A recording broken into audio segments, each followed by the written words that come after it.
Hello दोस्तों, आशा करूँ सकलोৱে ভালে আছে। অহাকালি শনিবাৰ অৰ্থাৎ 6 জুন অহাকালি ৰাতিপুৱা 9টা বজাত মেট্ৰিকৰ ৰিজাল্ট আউট হ'ব। HSLC 2020 ৰিজাল্ট আউট হ'ব। তো ভিডিঅ'টো সম্পূৰ্ণলৈকে চাওক, ভিডিঅ'টো গোটেইখিনি চাওক। এইবাৰ 1 মিনিটৰ ভিতৰত আপুনি মোবাইলত কোনো কেফেত নোযোৱাকৈ আপুনি ঘৰত বহি বহি কেনেকৈ মেট্ৰিকৰ ৰিজাল্টটো চাব পাৰিব তাৰ জানিবলৈ ভিডিঅ'টো সম্পূৰ্ণ চাওক। প্ৰথমতে এইবাৰ সেবাই কেইবাটাও ৱেবছাইট লগতে মোবাইল এপ লঞ্চ কৰিছে। তাৰ ভিতৰত হ'ল গুগল প্লে ষ্টৰত গৈ আপুনি সেবা ৰিজাল্টছ 2020 বুলি সাৰ্চ কৰিলে আপোনাৰ এই এপটো ওলাই পৰিব। তাৰপিছত আপুনি সেইটো ডাউনলোড কৰক। ডাউনলোড কৰিলে আপুনি এনেকুৱা মোবাইল নাম্বাৰ দিয়া অপশ্যনটো দেখা পাব। তাত মোবাইল নাম্বাৰটো দি দিলে আপোনাৰ অটোমেটিক্যালি আপোনাৰ নাম্বাৰটো ৰেজিষ্টাৰ হৈ যাব। ৰেজিষ্টাৰ হৈ যোৱাৰ পিছত আপুনি কি কৰিব, নেক্সট ক্লিক কৰিব। নেক্সট ক্লিক কৰাৰ পিছত আপোনাৰ এনেকুৱা পেজ এখন আহিব। ইয়াত আপুনি কি কৰিব, ইয়াত আপুনি ৰোল নাম্বাৰ দিব লাগিব, ৰোল দিব লাগিব ওপৰত, তলত নাম্বাৰ দিব লাগিব। তাৰ তলত আপুনি কেপচা দিব লাগিব। কেপচা মানে এই সাইডত যে আপোনাৰ নাম্বাৰ কেইটা আছে 1875 দি পেলাই আপুনি গেট ৰিজাল্টত ক্লিক কৰিব লাগিব। গেট ৰিজাল্টত ক্লিক কৰিলে আপোনাৰ এই পেজখন ওলাই আহিব।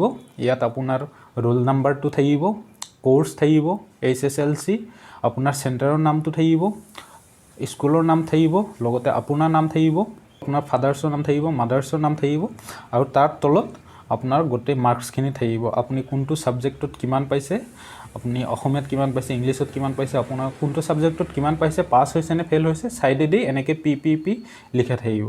এইফালে আপোনাৰ থিয়ৰীৰ মাৰ্কছটো থাকিব, এইফালে প্ৰেক্টিকেলৰ মাৰ্কছ থাকিব, তাৰপিছত IR বা PR, তাৰপিছত আপোনাৰ টোটেল মাৰ্কছটো থাকিব, তাৰপিছত আপোনাৰ ৰিজাল্ট প্ৰত্যেকটো সাবজেক্টৰ এগেইনষ্টত আপোনাৰ ৰিজাল্ট থাকিব। P মানে পাছ, F মানে ফেইল, L মানে লেটাৰ। তো তেনেকৈ আপোনাৰ ৰিজাল্টখন দেখা পাব আৰু তলত আপোনাৰ ফাইনেল ৰিজাল্টখন আহিব, য'ত আপুনি দেখা পাব টোটেল মাৰ্কছ কিমান পাইছে, তাৰপিছত আপোনাৰ ৰিজাল্ট, ডিভিজন থাকিব ইয়াত, first division, second division, third division আৰু লগতে থাকিব আপোনাৰ কেইটাত লেটাৰ পাইছে সেইখিনি। তাৰ উপৰিও সেবাই কেইবাটা ৱেবছাইট জাৰি কৰিছে।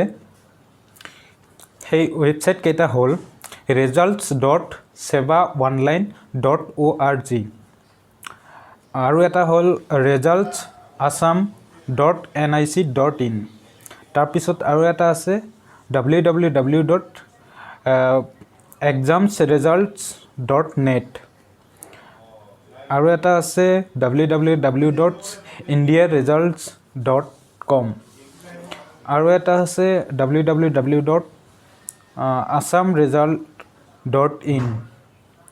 আৰু কিন্তু এইবাৰ ইণ্টাৰেষ্টিং কথাটো হ'ল যে আপুনি যদি এইবাৰ মেট্ৰিক ফেইলো কৰে, কেইটা ছাবজেক্টলৈকে আপুনি ফেইল কৰিলে আপোনাক চৰকাৰে পাছ কৰাই দিব, সেই খবৰটো পাবলৈ আপুনি মোৰ নেক্সট ভিডিঅ'টো চাওক। এবাৰ যদি আপুনি মেট্ৰিক ফেইলো কৰিছে, আপুনি একদম টেনশ্যন নল'ব, আপুনি ফেইল কৰিলেও এবাৰ পাছ কৰাই দিব। কেনেকৈ আপুনি পাছ কৰিব তাৰ বিষয়ে জানিবলৈ ছেকেণ্ড ভিডিঅ'টো চাওক। আৰু যদি ভিডিঅ'টো ভাল লাগে লাইক কৰিব, কমেণ্ট কৰিব আৰু আপোনাৰ লগৰ কোনোবাই যদি মেট্ৰিক পৰীক্ষা দিছে বা আপোনাৰ ফেমিলিৰ যদি কোনোবাই মেট্ৰিক পৰীক্ষা দিছে সিহঁতৰ লগত শ্বেয়াৰ কৰক, চবৰ লগতে শ্বেয়াৰ কৰক, সকলোকে জানিবলৈ দিয়ক এবাৰ ঘৰত বহি বহি কেনেকৈ আপুনি মেট্ৰিকৰ ৰিজাল্টটো চাব পাৰে। গতিকে শ্বেয়াৰ কৰক।